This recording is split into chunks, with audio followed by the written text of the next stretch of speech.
अस्सलाम वालेकुम एवरीवन। वालेकुम अस्सलाम सर। जी क्या हाल है जी, खैरियत से हैं? ठीक है वालेकुम सलाम सर। जी।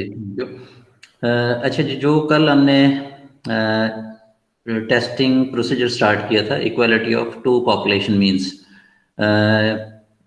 किसी को उसके हवाले से कोई इशू हो, या उससे पहले जो हमने testing about single population mean की, उसके रेफरेंस से कोई इशू हो। चूँकि एक आध स्टूडेंट का मुझे कुछ होमवर्क जो था वो सेंड किया, तो उसमें प्रॉब्लम्स थे नल हाइपोथेसिस बनाने में, अल्टरनेटिव हाइपोथेसिस में। तो अगर वो मौजूद हैं इस वक्त, ठीक है, तो यू कैन आस्क।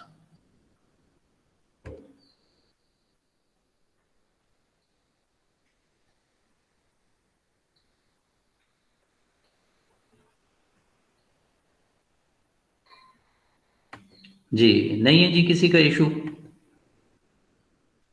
क्योंकि मैंने उन्हें रिप्लाई यही किया था कि क्लास में आप ये चीज़ पूछें। अब आप 4-5 क्वेश्चंस अगर सॉल्व करके दे दें और हर एक में प्रॉब्लम हो, ठीक है, तो वो मेरे लिए फिर उसका आंसर देना वहाँ पे मुश्किल है, ठीक है, व्हाट्सएप पे। तो वो इस तरह की चीज़ें आप क्लास में पूछें। इस अगर आप 4 क्वेश्चन सॉल्व कर रहे हैं, इसका मतलब, और सारे के सारे हाइपोथेसिस आप ठीक नहीं बना रहे, इसका मतलब आप क्लास में अटेंटिव नहीं हैं। क्लास में हम ये चीज़ें रोज की बुनियाद पर डिस्कस कर रहे हैं जी। Even then you have a choice, you can ask questions ji.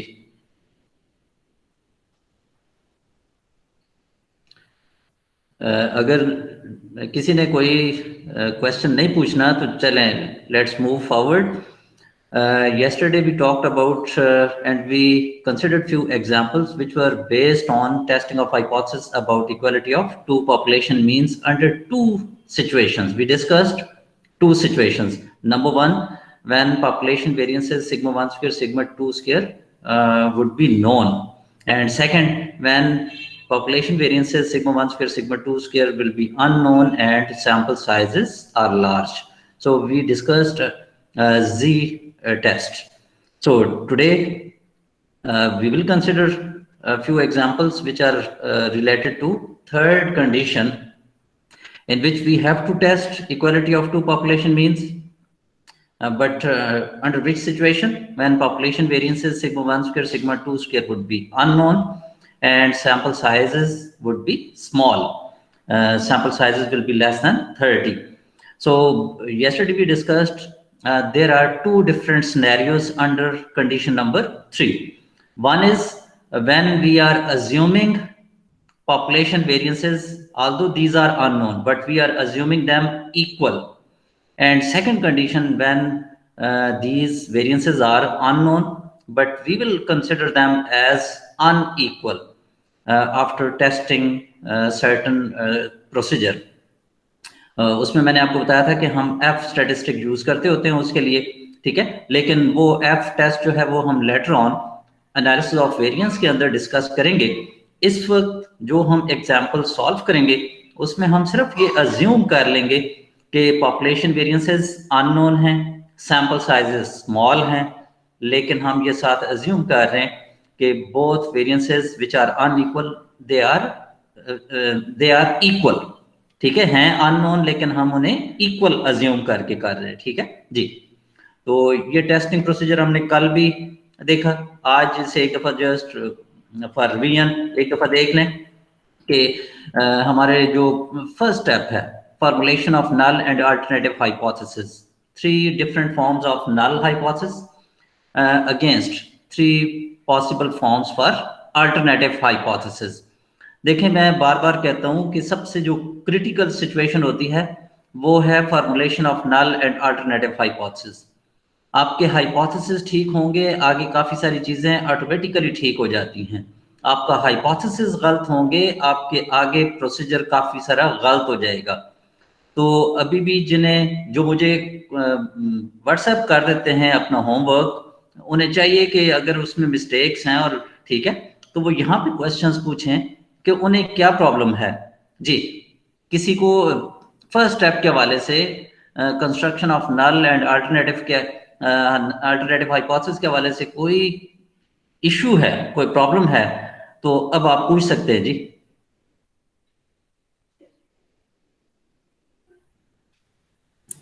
Sir issue तो नहीं था, बस वो सेकंड वाले में थोड़ा सा आ रहा था कि उसमें जो है ना वो आपने कैलकुलेट कर दिया था कि नॉट इक्वल टू की जगह हम लेस देन भी कर सकते हैं और ग्रेटर देन भी कर सकते हैं, वो क्वेश्चन के स्टेटमेंट के हाँ, बाद। नहीं, वो देखें, कुछ को तो मैंने ना, जिन्हें मैं रिप्लाई कर देता होता हूँ, वो ज़ाहिर एक लाइन में मैंने जवाब देना होता है, ठीक है, वो और बात है।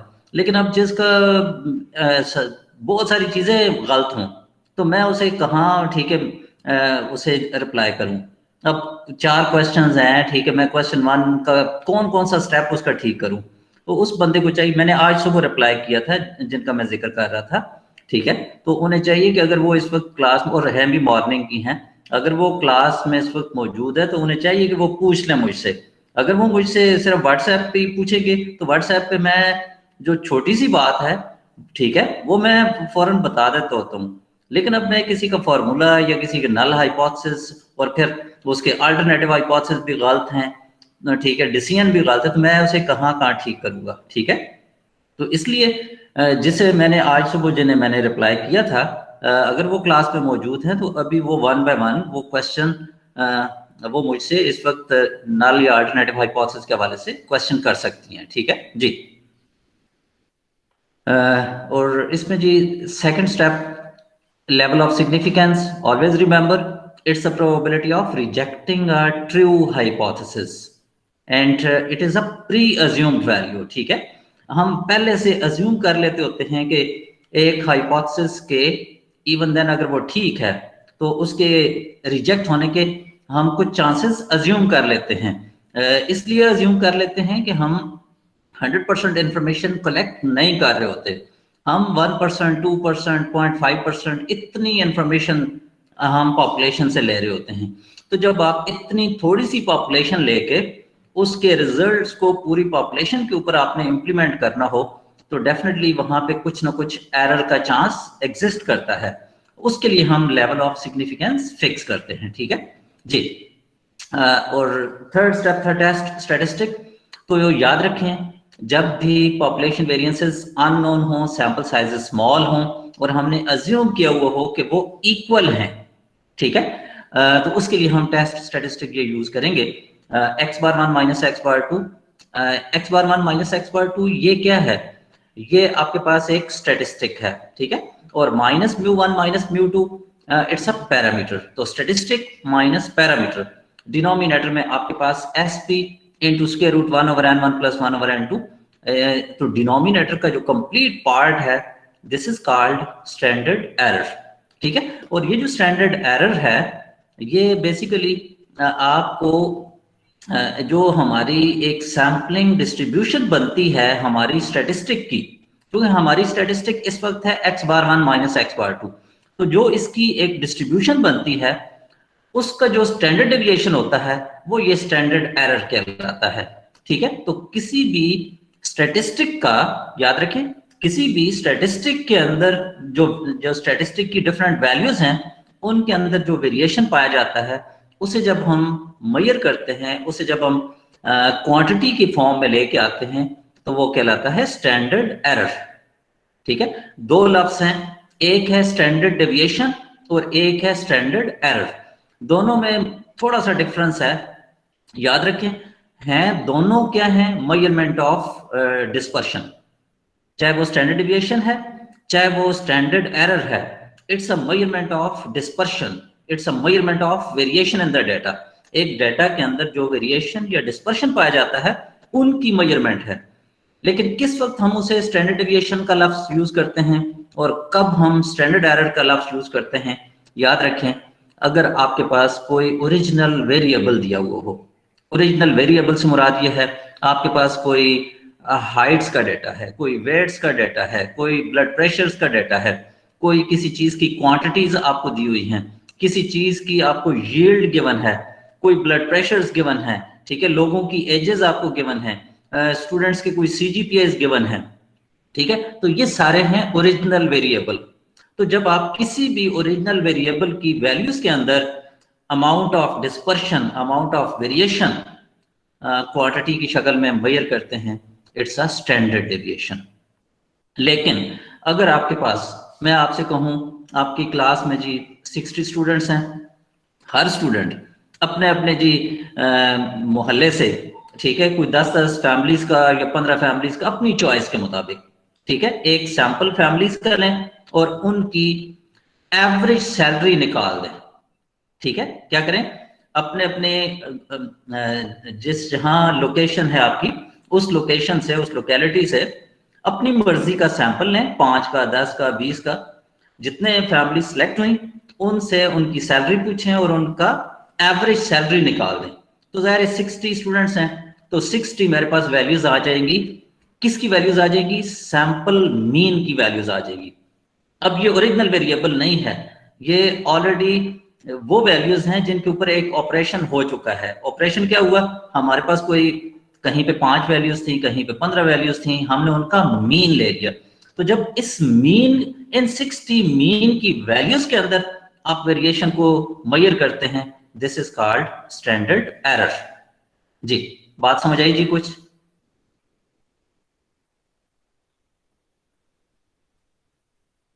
Yes, sir. जी, ठीक हो गया। तो उसके बाद जी हम ये एसपी जो है, this is called pooled estimate of sigma. ठीक है, पूल्ड या कंबाइंड, कंबाइंड स्टैंडर्ड डेविएशन की वैल्यू है। ठीक है, और ये देखिए ना कंबाइंड कैसे है, इस स्क्वायर रूट के अंदर दो वेरिएंसेस अंदर यूज हो रहे हैं। एक आपको S1 स्क्वायर नजर आ रहा है और एक S2 स्क्वायर नजर आ रहा है। ठीक है, तो हमने उन दोनों को पूल कर दिया और पूल करने के बाद जो हमारे पास फाइनल वैल्यू आई, इस वैल्यू को हम कह रहे हैं कंबाइंड या पूल्ड स्टैंडर्ड डेविएशन। ठीक है, पूल्ड और कंबाइंड स्टैंडर्ड डेविएशन, और ये किसके अगेंस्ट है? जो हमारे पास पॉपुलेशन स्टैंडर्ड डेविएशन सिग्मा होता है, ये उसका एस्टिमेट है। ठीक है, और 4th स्टेप में हमने टी की वैल्यू कंप्यूट करनी है, और 5th स्टेप आपका क्रिटिकल रीजन, और critical region will always be according to H1। इसमें कोई कंफ्यूजन नहीं होनी चाहिए कि जब भी नॉट इक्वल्स टू होगा, हमेशा चाहे z यूज कर रहे हैं या t, दोनों सूरतों में absolute greater than equals to t alpha by 2 या z अल्फा बाय 2। और अगर वन टेल है तो उसके अकॉर्डिंग आपने t greater than t alpha, और अगर लेस की फॉर्म में है तो t less than minus t alpha along with degrees of freedom. तो हमें t टेबल में वैल्यू सर्च आउट करने के लिए हमें अल्फा या अल्फा बाय 2 भी चाहिए होता है, और साथ ही डिग्रीज ऑफ फ्रीडम भी चाहिए होती है। अब ये एक एग्जांपल देखें, क्या इसमें गिवन है, द हाइट्स ऑफ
जी, इस तरह एग्जाम्पल को आप अगर देखें तो क्या गिवन है जी, the heights of 6 randomly selected sailors are in inches 62, 64, 67, 68, 70 and 71. Those of 10 randomly selected soldiers are 62, 63 and so on. Discuss in the light of these data that soldiers are on the average taller than sailors. Assume that heights are normally distributed. देखें sellers जी किन्हें बोलते हैं? What does it mean by seller?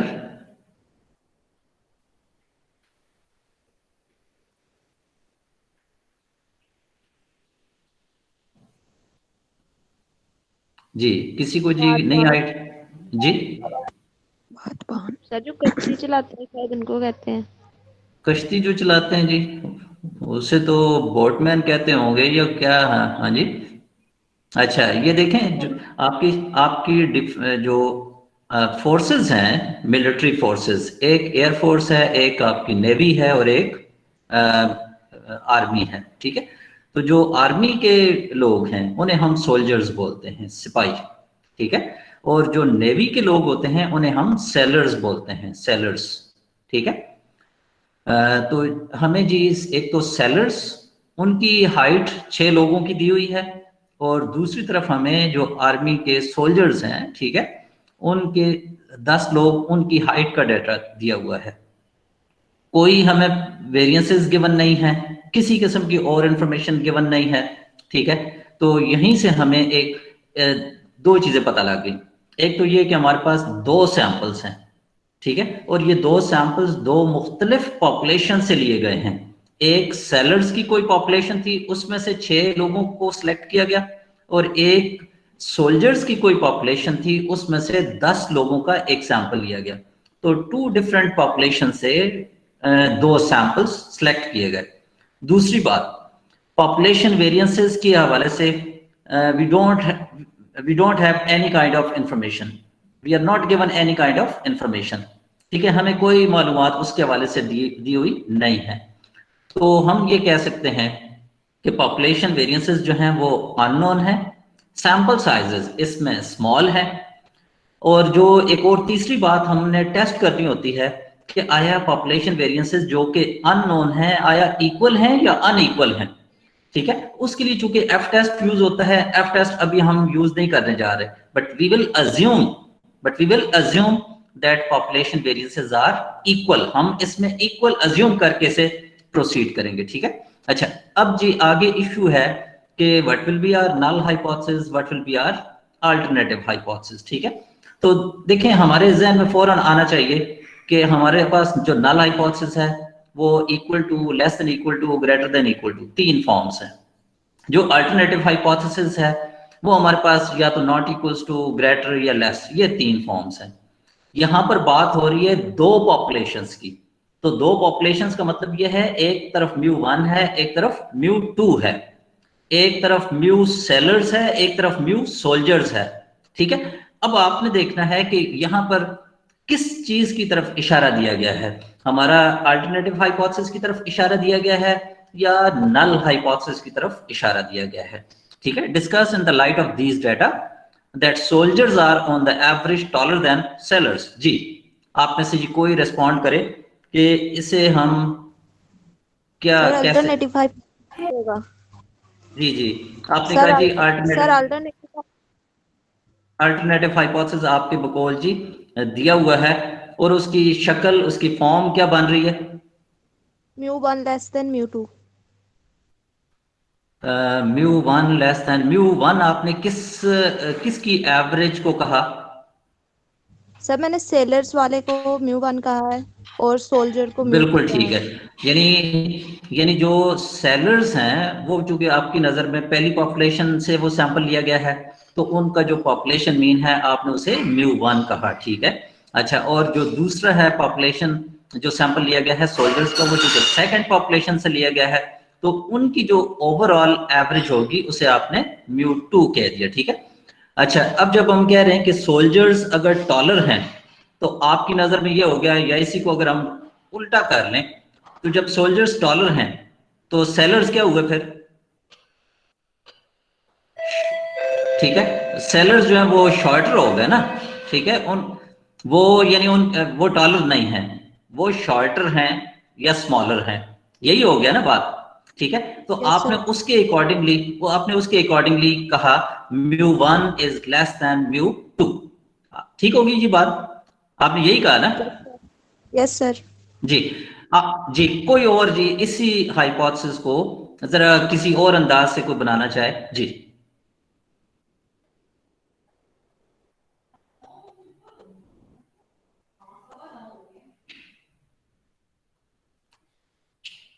अच्छा, अगर नहीं जी, तो देखें, ये कोई जरूरी नहीं होता कि हम हमेशा μ1 को ही पहले लिखें, ठीक है। जो अभी आपने जवाब दिया वो बिल्कुल सही आपने दिया।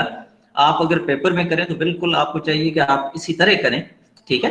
लेकिन मैं आपको इसका दूसरी जो फॉर्म है वो भी बता देता हूं कि आपको कहा गया था जी कि soldiers are on the average taller than, तो आप ये भी ले सकते हैं कि μ2 ग्रेटर देन μ1, ठीक है, μ2 ग्रेटर देन μ1 या mu soldiers greater than mu sailors. जी इतनी बात क्लियर है? Yes sir. जी ठीक है। अब इससे फर्क क्या पड़ेगा, आपने जो बनाया था वो उस जब आप वो हाइपोथेसिस लेके चलेंगे ना, उसका अल्टरनेटिव आप सॉरी उसका नल हाइपोथेसिस फिर क्या बना आपके पास? μ1 greater than equal to μ2। μ1 greater than equals to μ2, बिल्कुल ठीक हो गया। और जो मैंने कहा कि μ2 ग्रेटर देन μ1, तो इसका जब हम वापस नल हाइपोथेसिस बनाएंगे तो ये बन जाएगा μ2 लेस देन इक्वल्स टू μ1। अच्छा ठीक है। अच्छा अब देखें, जो आपने कहा उसमें हमें किसी जगह कोई तब्दीली नहीं करनी पड़ेगी। आपके पास जो टेस्ट स्टैटिस्टिक है, जैसे फॉर्मूला हम पहले यूज करते आए हैं, x bar 1 minus x bar 2 minus μ1 minus μ2, वैसा ही यूज हो जाएगा। लेकिन जो मैंने उसकी तरतीब बनाई है, क्योंकि मैं μ2 को पहले ले आया हूं, ठीक है, तो हमारे जो टेस्ट स्टैटिस्टिक है उसके अंदर माइनर सी चेंज आ जाएगी। वो चेंज क्या आएगी? t equals to x bar 2 minus x bar 1 हो जाएगा, माइनस μ2 माइनस μ1 हो जाएगा, ठीक है। डिनोमिनेटर में कोई तब्दीली नहीं आएगी, लेकिन सिर्फ न्यूमरेटर के अंदर माइनर सी चेंज आ जाएगी। जी ये पॉइंट क्लियर है? Yes sir. जी ठीक हो गया। तो अब ये देखिए इसका जो सॉल्यूशन है, मैंने अब चूंकि अपने हिसाब से किया है, आप उसे अपने हिसाब से करें, ठीक है। आप इसी को दोबारा बेशक जब सॉल्व करें, आपने जो माइंड में बनाया हुआ है उसे उसके मुताबिक करें, ठीक है। अच्छा जी, तो इसमें जी हमने ले लिया, चूंकि हमारे पास था कि सोल्जर्स जो है वो टॉलर हैं, तो मैंने उसी के अकॉर्डिंग बना लिया। h1 पहले बना लिया, μ2 ग्रेटर देन μ1, ठीक है। और मैंने आगे उसकी वजाहत भी कर दी, that is soldiers are taller than sailors. और वापस हमने नल हाइपोथेसिस इसका बना लिया, μ2 is less than equals to μ1। Level of significance given नहीं था, हमने 5% ले लिया। टेस्ट स्टैटिस्टिक मैंने कहा कि वो माइनर सी जो चेंज आएगी वो हमने ले ली, x बार 2 पहले लिया, क्योंकि ऊपर हमने μ2 पहले लिया था लेफ्ट साइड पे, ठीक है। तो अब उसी तरह टेस्ट स्टैटिस्टिक के अंदर भी चेंज आ जाएगी, x bar 2 minus x bar 1 minus within parenthesis μ2 minus 1 μ1 divided by standard error, ठीक है जी। इतना जी पॉइंट क्लियर है? Yes sir. जी ठीक है। और इसके बाद जी देखें, जो कंप्यूटेशन के अंदर आपके पास फर्स्ट सैंपल में जो नंबर ऑफ वैल्यूज थी n16, number of values in second sample n2 10, आपने फर्स्ट जो सैंपल गिवन था, यानी जो सेलर्स की हाइट्स थी उन्हें आपने x1 से रिप्रेजेंट किया, जो सोल्जर्स की हाइट्स थी 10 लोगों की उन्हें आपने रिप्रेजेंट किया x2 से, ठीक है। x1 को आपने सम अप किया 402, x2 को आपने ऐड किया 680। इसी तरह क्योंकि हमें वेरिएंसेस भी चाहिए तो हमने x1 स्क्वायर वो फाइंड आउट कर लिया और x2 स्क्वायर का एक कॉलम बना लिया, और इससे ये हुआ कि हमने समेशन x1 स्क्वायर 26994 और समेशन x2 स्क्वायर 46370 ये हमारे पास आ गए, ठीक है। ये सारी इंफॉर्मेशन हमने ऊपर इकट्ठी करके लिख दी, ठीक है। और उसके बाद हमने जो हमारे पास वेरिएंस का फॉर्मूला होता है, ठीक है, जो स्मॉल एस स्क्वायर का फॉर्मूला है वो जनरल फॉर्म होती है 1/n-1 summation x square minus summation x its square divided by n। अब हमें इसी फॉर्मूला को यूज करके दो वेरिएंसेस कंप्यूट करने हैं, एक s1 स्क्वायर और दूसरा s2 स्क्वायर, ठीक है। हमने s1 स्क्वायर फाइंड आउट किया, 1/n की जगह पे 6 पुट किया -1, समेशन x1 स्क्वायर उसकी वैल्यू पुट की 26994 minus sum of x put किया 402 इट्स स्क्वायर डिवाइड बाय 6। इसे सॉल्व किया और आपके पास फर्स्ट वेरिएंस की वैल्यू 12 आपको मिल गई। इसी तरह s2 square 1/10 - 1 summation x2 square उसकी वैल्यू थी 370 माइनस सम ऑफ एक्स आपको 680 उसमें मिला था, इट्स स्क्वायर डिवाइडेड बाय 10 और finally you get S2 square 14.44। SP का फॉर्मूला यानी पूल्ड स्टैंडर्ड डेविएशन का हमने फॉर्मूला यूज किया, n1 minus 1 S1 square plus n2 minus 1 S2 square over n1 plus n2 minus 2 it's square root. सारी values इसमें put की, n1 put किया 6 minus 1, S1 square हमने पुट किया 12 प्लस n2 पुट किया 10 माइनस 1, S2 स्क्वायर पुट किया हमने 14.44 divided by 6 plus 10 minus 2। तो ऊपर जब अगर आप देखें तो 6 माइनस 1 5 को आपने 12 से मल्टीप्लाई कर देना है, 60 बन गया। नेक्स्ट 10 माइनस 1 9 को आपने 14.44 से मल्टीप्लाई कर देना है। तो जो यहाँ रिजल्ट आएगा उससे पिछले रिजल्ट दोनों को ऐड करके डिवाइड किससे करना है आपने 14 से, क्योंकि 6 प्लस 10 माइनस 2, और जब स्क्वायर रूट लेंगे finally you will get value of SP 3.68। अब आप जी सारी वैल्यूज को वापस जो टेस्ट स्टैटिस्टिक है उसमें वैल्यूज को पुट कर लें।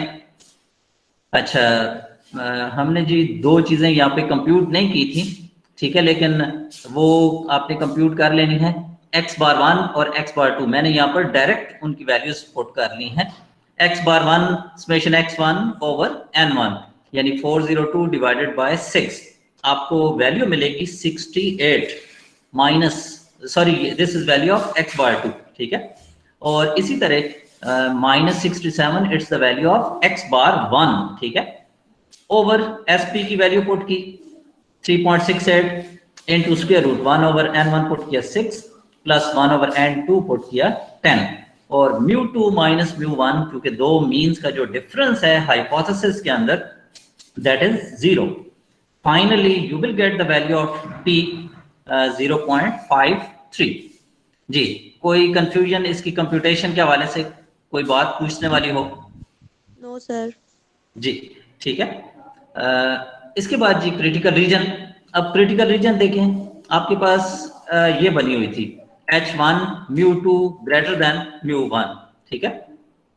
अच्छा, अभी जी आप में से जिन्होंने कहा था कि हम μ1 लेस देन μ2 लेंगे, ठीक है, H1, अगर आपके मुताबिक हम करते तो यहां पर सारा कुछ करने के बाद क्या तब्दीली आती? इस वक्त हमारा रिजल्ट आया है 0.53, उस तरह क्या आता?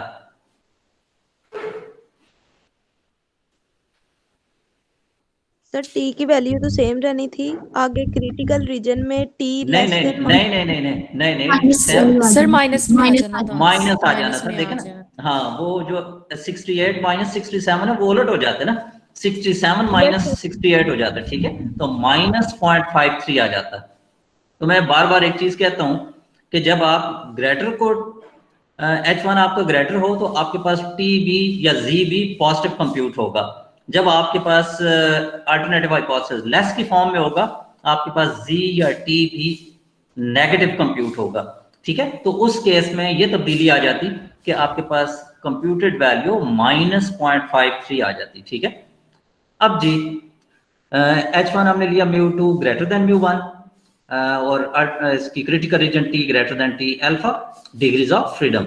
और जो आपने सजेस्ट किया था अगर हम उसके मुताबिक बनाते तो यहाँ पर H1 होता μ1 लेस देन μ2 और आगे क्या हो जाता T less than minus T alpha with degrees of freedom, ठीक है। तो हमने T की वैल्यू 0.53 पुट की, अल्फा 0.05 पुट किया, 14 डिग्रीज ऑफ फ्रीडम कहां से मिली आपको? n1 प्लस n2 माइनस 2, ठीक है, वो किया तो आपको 14 डिग्रीज ऑफ फ्रीडम मिली। तो हमने 0.05 वन टेल प्रोबेबिलिटी के ऊपर, ठीक है, और 14 डिग्रीज ऑफ फ्रीडम के अंदर आपको इसकी वैल्यू मिल गई 1.761। अब 0.53 को जब आपने इसके साथ कंपेयर किया, अगर तो ये स्टेटमेंट ट्रू होती तो हम कहते कि हमारी computed value of T falls in critical reason, लेकिन चूंकि ये उसमें ये स्टेटमेंट ट्रू नहीं है तो हम कहेंगे कि हमारी कंप्यूटेड वैल्यू जो है वो क्रिटिकल रीजन में फॉल नहीं कर रही, ठीक है, तो नीचे जी हमने इसका डिसीजन दे दिया, as computed value of t 0.53 does not fall in critical region, so we accept h naught and conclude that. देखें जब आप h naught को एक्सेप्ट कर रहे हैं, ठीक है, H1 में आपने क्या हाइपोथेसिस लिया था कि जो सोल्जर्स हैं they are taller than sailors, ठीक है, तो जब आप वापस नल हाइपोथेसिस की तरफ जाते हैं तो वो उसका ज़ाहिर उलट होता है, तो यहां पर आपने कंक्लूड कर दिया that soldiers are not taller than sailors. जी क्लियर है जी? Yes sir. जी ठीक है। इसके बाद ये एक आपने होमवर्क के तौर पे से ज़रा देखना है, इसमें क्या गिवन है ज़रा देख लें।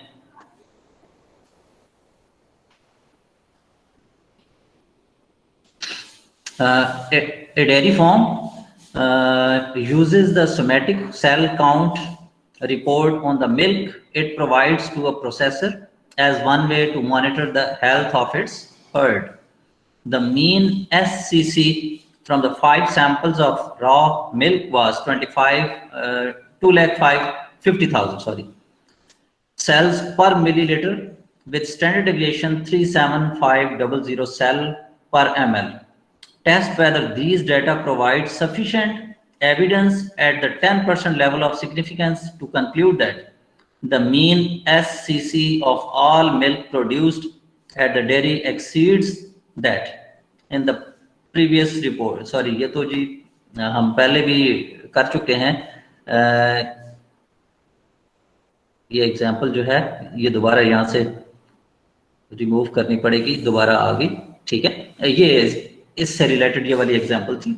The IQs of 16 students from one class of an institution showed a mean of 107 with a standard deviation of 10, while the IQs of 14 students from another class showed a mean of 112 with a standard deviation of 8. Check whether there is appreciable difference between the IQs of the two groups at alpha 1% and alpha 5% level of significance. जी तो कैसे जी ऐसे करेंगे?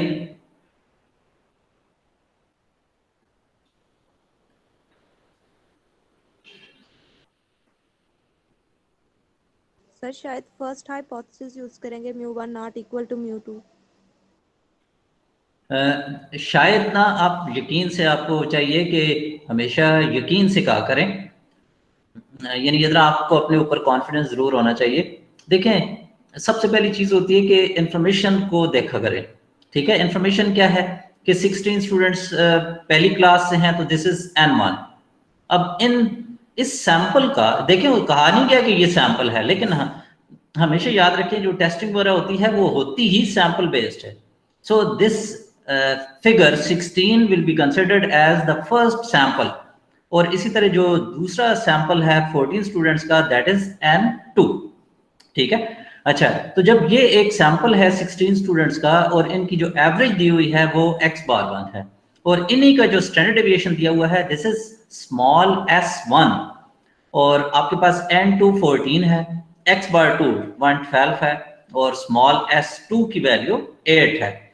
आपसे कहा गया है कि check whether there is appreciable difference, आया दोनों क्लास के जो ग्रुप्स हैं इनमें एवरेज IQ के अंदर कोई सिग्निफिकेंट डिफरेंस मौजूद है। तो हम पहले न्यूट्रल हो जाएंगे, हम कहेंगे जी देयर इज नो डिफरेंस, ठीक है, यानी μ1 इक्वल्स टू μ2। अब μ1 रिप्रेजेंट कर रहा है फर्स्ट क्लास के स्टूडेंट्स के ओवरऑल एवरेज को, एवरेज IQ को, और μ2 रिप्रेजेंट कर रहा है सेकंड क्लास के एवरेज IQ को रिप्रेजेंट कर रहा है, ठीक है। और अगेंस्ट आप ले लेंगे μ1 इज नॉट इक्वल्स टू μ2। अब चूंकि पॉपुलेशन वेरिएंसेस या स्टैंडर्ड डेविएशंस अननोन है, सैंपल साइजेस स्मॉल हैं, so we will go for third option, third condition, जिसमें हम T स्टैटिस्टिक यूज करेंगे। जी क्लियर जी? Yes sir. जी Yes, sir. अच्छा इसमें जो अल्फा 1% और 5% दिया हुआ है, आप जब सेकंड स्टेप लिखेंगे लेवल ऑफ सिग्निफिकेंस, अल्फा की दोनों वैल्यूज वहां लिख लेंगे, और जब आप 5th स्टेप पे क्रिटिकल रीजन पे पहुंचेंगे तो आपको चाहिए कि वहां पर दो सेपरेट, एक वो अल्फा यूज करें जिसमें 0.01 है और एक वो अल्फा जहां पर 0.05 है।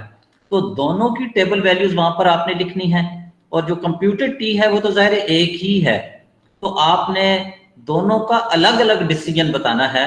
ठीक है, डिसीजन में दो डिसीजन आ जाएंगे कि अल्फा 1% के ऊपर आया, आपने एक्सेप्ट किया या रिजेक्ट किया, और अल्फा 5% के ऊपर भी आपने आया, एक्सेप्ट किया या रिजेक्ट किया। जी क्लियर जी?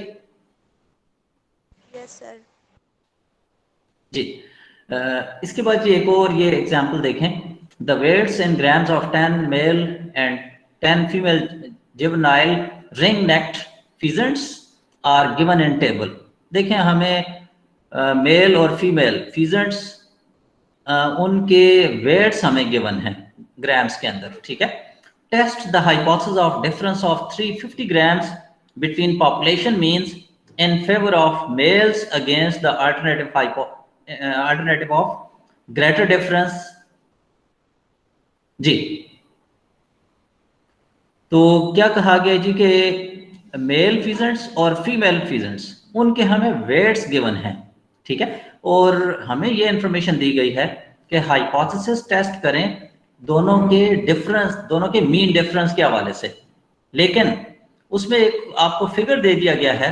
ठीक है, difference of 350 grams between population means in favour of males, males के यानी वेट्स ज्यादा हैं फीमेल फीजेंट्स के मुकाबले में। ठीक है, और वो डिफरेंस उनका कितना दिया हुआ है, 350 ग्राम्स का। ठीक है, और अल्टरनेटिव हाइपोथेसिस के तौर पे आपको ये भी बता दिया गया कि वो जो डिफरेंस है it is greater.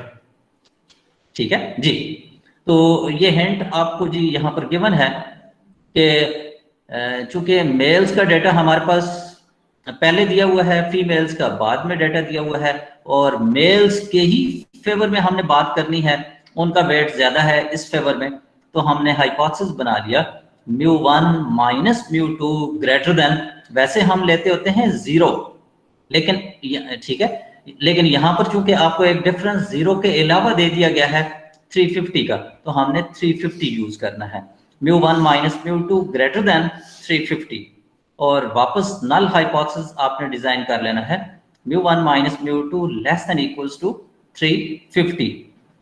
Ji clear है जी ये पॉइंट? Yes sir. जी, और देखें आपके पास पॉपुलेशन वेरिएंसेस अननोन हैं, सैंपल साइजेस स्मॉल हैं, टी स्टैटिस्टिक आप यूज करेंगे। ठीक है, तो जहां आपने μ1 माइनस μ2 जहां पे फॉर्मूला के अंदर आएगा, वहां आपने उनका डिफरेंस फिर फॉर्मूला में क्या पुट करना है, 350, आपने कहीं 0 नहीं पुट कर देना। ठीक है जी,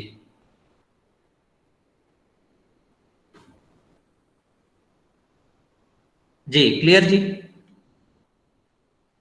Yes, sir. हाँ अच्छा, इसके बाद जी हम आते हैं जी पेयर्ड ऑब्जर्वेशंस की तरफ। मैं बल्कि इसमें एक और स्लाइड्स हैं, आपको वो दिखाता हूं।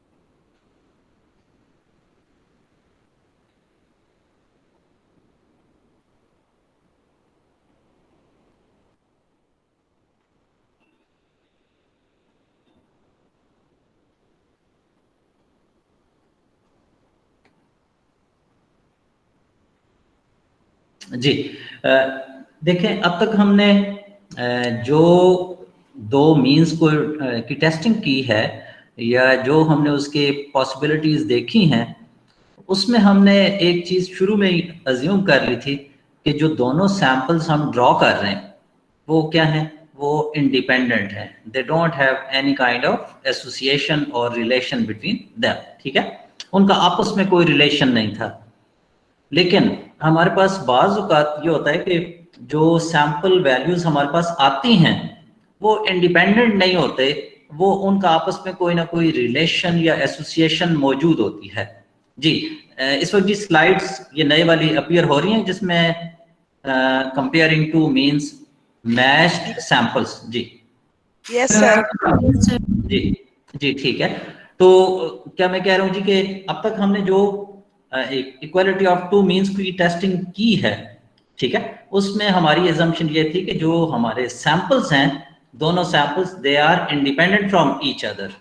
लेकिन हमारे पास कई सिचुएशंस ऐसी आती हैं जहां हमारे जो दो सैंपल्स हैं वो आपस में इंडिपेंडेंट नहीं होते, बल्कि उनका आपस में कोई एसोसिएशन या लिंक होता है। ठीक है, तो जब उनका कोई आपस में लिंक हो हम उन्हें कहते हैं डिपेंडेंट सैंपल्स या मैच्ड सैंपल्स। ठीक है, तो याद रखें जो डिपेंडेंस है वो दो तरह की है या मैच सैंपल्स दो तरह से हो सकते हैं। ठीक है, ये मैंने यहाँ पे एक सिचुएशन 1 हमने डिस्कस की है और दूसरा हमने सिचुएशन 2 नंबर 2 उसे कहकर हमने उसे डिस्कस किया है। तो याद रखें कि फॉर एग्जांपल एक पेशेंट से आप सुबह कोई इंफॉर्मेशन लेते हैं और उसी पेशेंट से आप शाम को इंफॉर्मेशन लेते हैं। ठीक है, तो ये इनकी जो दोनों ऑब्जर्वेशंस हैं there is some relation, there is some association between these two values. ठीक है, इसी तरह कोई 10 पेशेंट्स हैं और आपने उन 10 पेशेंट से मॉर्निंग में उनका ब्लड प्रेशर नोट किया, आपने इवनिंग में दोबारा उन्हीं 10 लोगों का ब्लड प्रेशर नोट किया, तो हम इन्हें क्या कहेंगे? मैच्ड सैंपल्स या पेयर्ड ऑब्जर्वेशंस। जी बात समझ आ रही?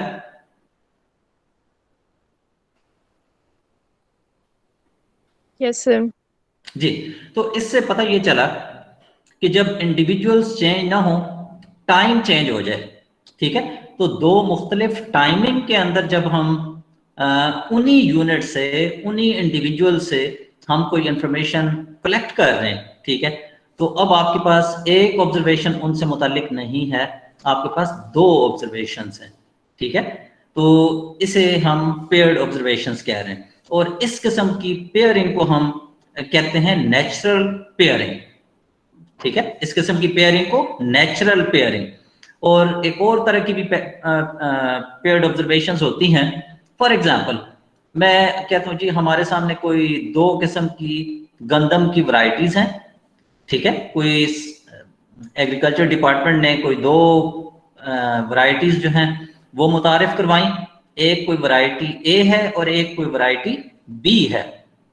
अगर हम एक वैरायटी ए को चकवाल के एरिया में लगा दें खेतों में, और जो गंदम की वैरायटी बी है उसे सरगोदा के इलाके में लगा दें, और जो सरगोदा वाली वैरायटी थी वो अगर हमें ज्यादा पैदावार दे, तो क्या हम ये कह सकते हैं कि जो सरगोदा में जो लगाई गई है वो बेटर है एज कंपेयर टू चकवाल में जो लगाई गई वैरायटी?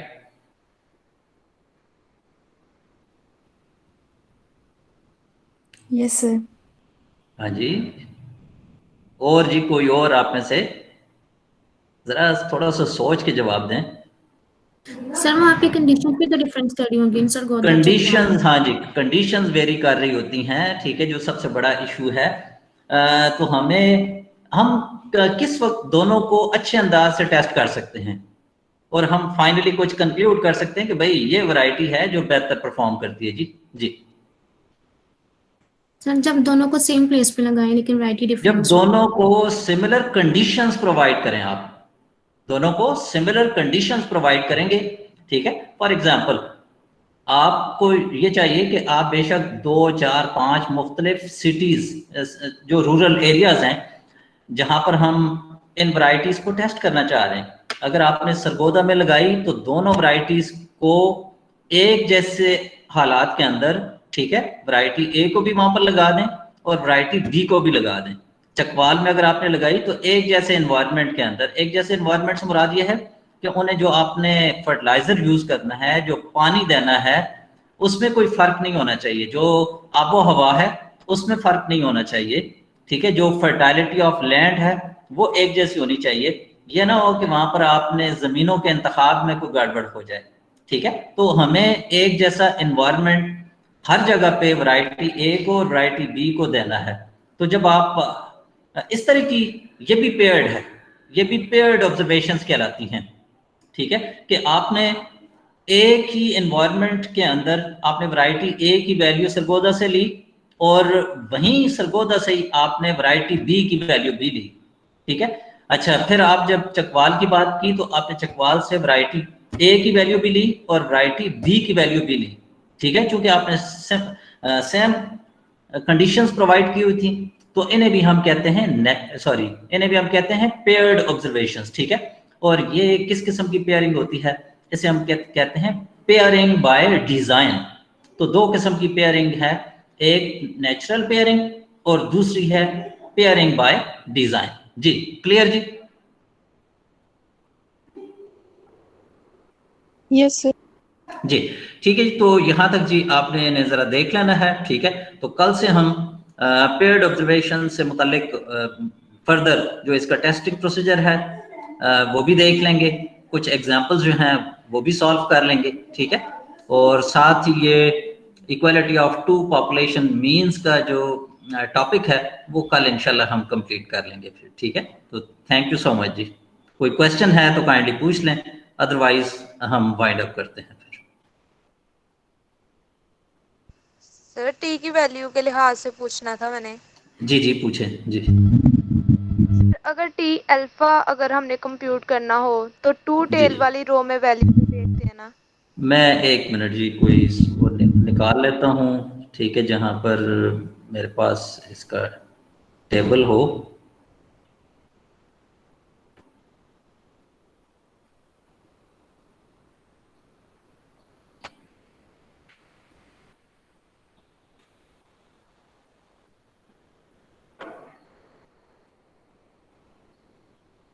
जी अब जी आप पूछें, क्या बात पूछ रहे हैं? सर मैं पूछ रही थी कि अगर टी अल्फा की वैल्यू कंप्यूट करनी हो तो ठीक दो है, ठीक रोज है होती है ना, एक वन जी जी। टू टेल होती है। आप मुझे कोई अच्छा इस वक्त ना मैं वो शेयर भी कर लेता हूँ ताकि आपको भी नजर आए, ठीक है, एक मिनट।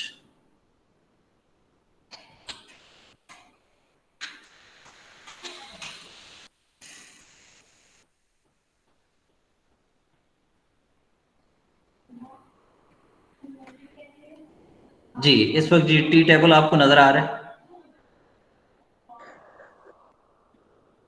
सर जी जी अपीयर हो रहा है जी? Yes sir. जी ठीक हो गया। तो कोई मुझे जरा कोई पर्टिकुलर एग्जांपल जरा बताए ना, ताकि इस वक्त हाँ जी मैं आपको सारा क्लियर कर दूं।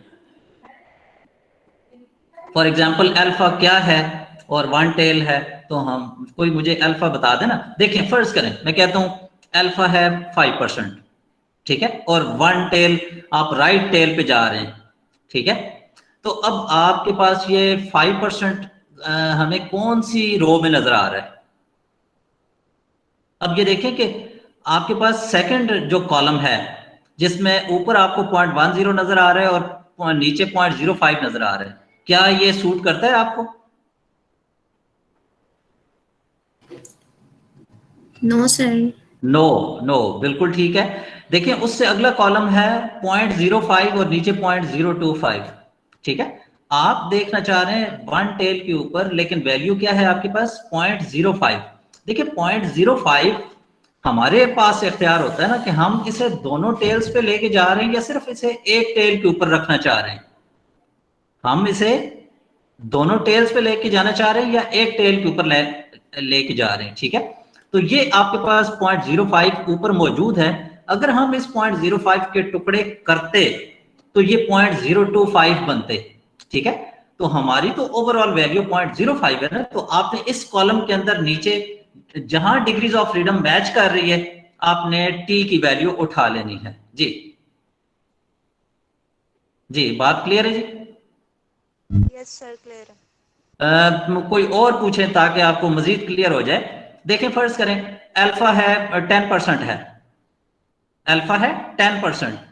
अब 10% एज अ होल है, हम ठीक है, अगर उसे डिवाइड करते तो वो 0.05 बन जाता, ठीक है, लेकिन हमारे पास तो अल्फा 10% है ना, तो आपके पास वो बनता है सेकंड कॉलम, जहां पर ऊपर 0.10 नजर आ रहा है और नीचे 0.05 नजर आ रहा है, ठीक है। तो आप जब उस कॉलम में नीचे जाएंगे, ठीक है, आपको according to degrees of freedom आपको वैल्यू मिल जाएगी, ठीक है।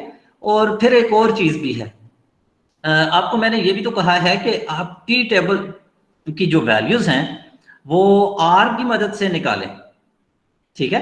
और अगर आपको फॉर एग्जांपल यहां पर मैं जो बता रहा हूं इसी तरह की वैल्यू आप जब आर सॉफ्टवेयर की मदद से निकाल लें, क्यू टी को यूज करके, ठीक है, क्यू टी जो उसका कमांड है वो यूज करके आप वहां से वेरीफाई भी कर सकते हैं कि जो टेबल ने मुझे वैल्यू दी है, ठीक है, क्या आर सॉफ्टवेयर से भी मेरे पास वैल्यू वही आई है, तो दोनों एक जैसी वैल्यूज आनी चाहिए, ठीक है जी। क्लियर है जी point? Sir one tail test में भी ऐसे होगा। जरा दोबारा बोलें। सर वन टेल टेस्ट में जो अल्फा होगा वो वन टेल प्रोबेबिलिटी नहीं होगा? देखिए मेरी बात सुने, देखिए ये जो वन टेल प्रोबेबिलिटी है, हम इसे जरा इस तरह देख लेते हैं। कोई पर्टिकुलर कोई मुझे केस बताए ना कि अल्फा है, फर्ज करें मैं कहता हूं 0.05 है, वन टेल प्रोबेबिलिटी 0.05, अगर हम फर्ज करें इसमें देखते हैं 0.05 पे और 10 डिग्रीज ऑफ फ्रीडम 1.812, ठीक है। मैं इसे जरा आर से कैलकुलेट करता हूं। आर में किसी को इसकी कमांड याद है?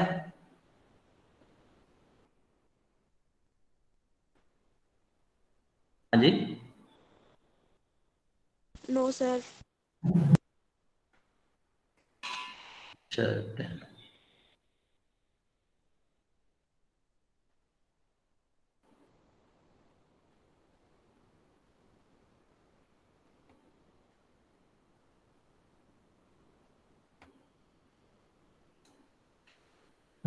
अच्छा जी, आप जी कह रहे थे कि अल्फा अगर हमारे पास है 0.05, ठीक है जी, आप ठीक कह रहे हैं जी, बिल्कुल इसे हम वन टेल प्रोबेबिलिटी के अंदर देखेंगे 0.05 को, ठीक है।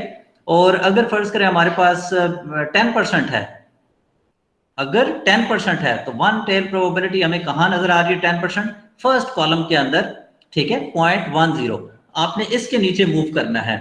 अगर फर्ज करें आपके पास है अल्फा 1%, ठीक है, और वन टेल प्रोबेबिलिटी है, तो 1% हमें कौन से कॉलम में नजर आ रहा है? 1 2 3 4, फोर्थ कॉलम के अंदर आपको नजर आ रहा है वन टेल प्रोबेबिलिटी में 0.01।